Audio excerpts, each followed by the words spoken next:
If we have any concerns at all about the safety of our children, we do not hesitate to reach out to our law enforcement partners. No community is exempt from crime.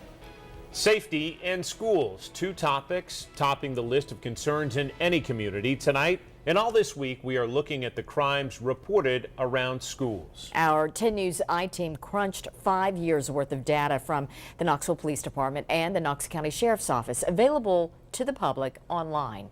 We checked on the numbers and types of reported crimes within a half mile of each Knox County public school. We did this for a period stretching from 2012 through February of this year. It's comprehensive, to say the least. WBIR 10 News reporter Becca Hobbiger joins us now with this 10 News investigation, the first of a week-long series, Report Card on Crime. We looked at reports of serious crimes around your kids' schools, from homicide and aggravated assault to robbery, both commercial and individual, and sexual assault, which includes rape.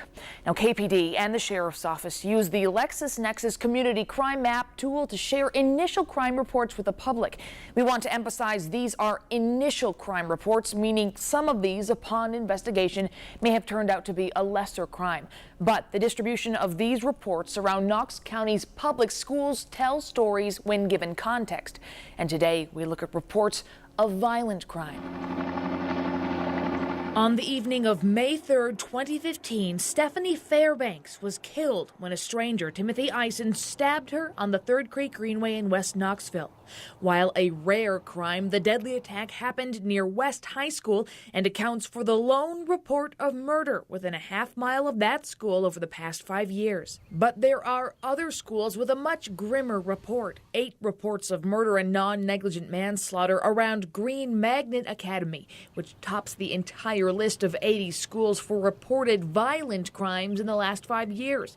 That elementary school also has the highest number of nearby reported robberies, aggravated assaults, and forcible rapes. Also on the list, Austin East Magnet School and Vine Middle School, with 6 reports of homicide in 5 years.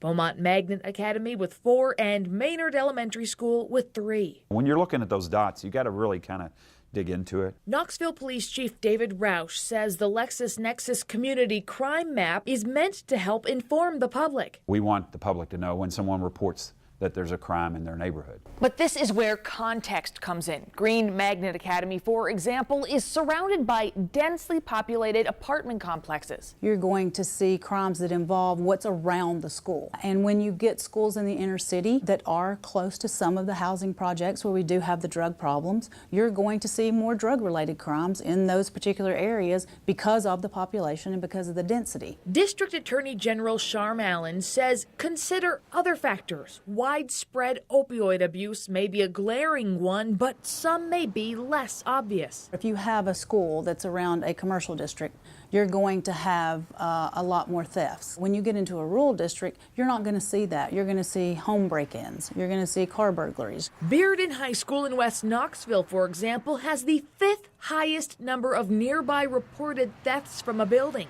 But a look at the map shows it's surrounded by retail and residential areas. L&N STEM Academy in downtown Knoxville tops the entire list of schools for total number of reported crimes because its theft numbers are so high, again surrounded by public space and commercial districts. West Hills Elementary School in West Knoxville has the 9th highest number of thefts from nearby buildings because a half-mile radius includes Kingston Pike and a sliver of Westtown Mall. And though D.A. Allen says the number of actual arrests at schools is very low, crimes around school can impact student learning.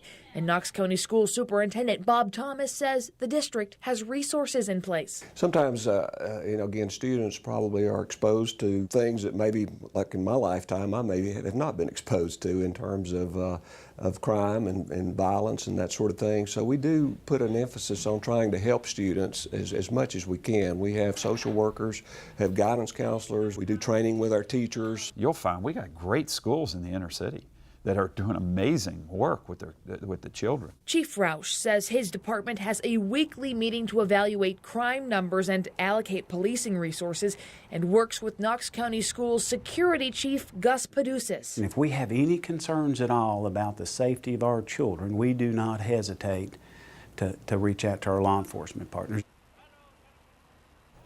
Now, it's worth noting that a lot of these crimes happen at all hours of the day and night, not just when kids are going to or from school. Now, we'll hear more from Chief Paducas tomorrow when we look specifically at the numbers of crime reports around elementary schools. And some of those schools topping lists in certain categories may surprise you.